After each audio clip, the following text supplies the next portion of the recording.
Alright, so there's not been a lot. Well, there's been quite a bit done, just not a lot that seems like it's been done. I've started more laying out some of the environment assets, trying to build up the environment a little bit more, make it more interesting, more unique,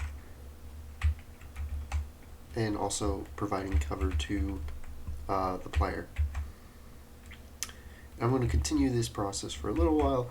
I've also now basically laid out all the ending gameplay for the game. So basically what you'll be doing is you're going to, as you've seen before, make your way through the building, head upstairs. Once you get upstairs, you will rescue, you will secure the other character, bring her down. Once she's all the way down, you will then have to basically survive. There'll be obviously some places to hide, etc., etc. More environment assets to lay out.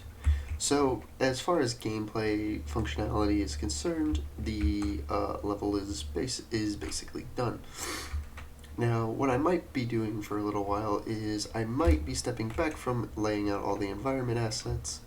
I definitely will be doing that in between everything, but I think I will also be completely rehauling the AI of my enemies. And I mean, if you've watched the videos before, you will see why, but I'll show you anyways. So one thing is, to call them stupid is would be an understatement. So one thing that really happens is that they search for cover. Of course, I just now realized that I've never added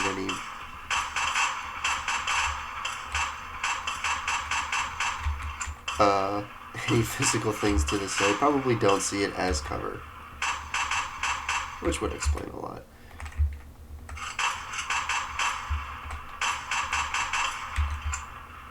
But they don't really use the cover very well.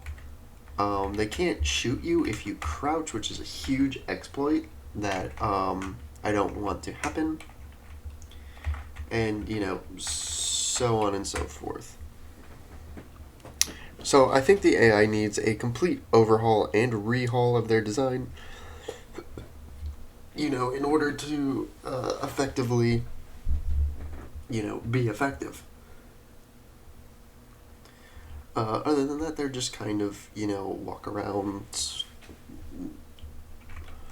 annoying things, so they don't really help make the gameplay that interesting. I'm not looking for incredibly realistic combat, but, it would be nice to have AI comparable of the AI, let's say, in Star Wars Battlefront 2 or Battlefront 1 way back on the PS1 days. Something that's, not too difficult and, fun, but, does shoot back.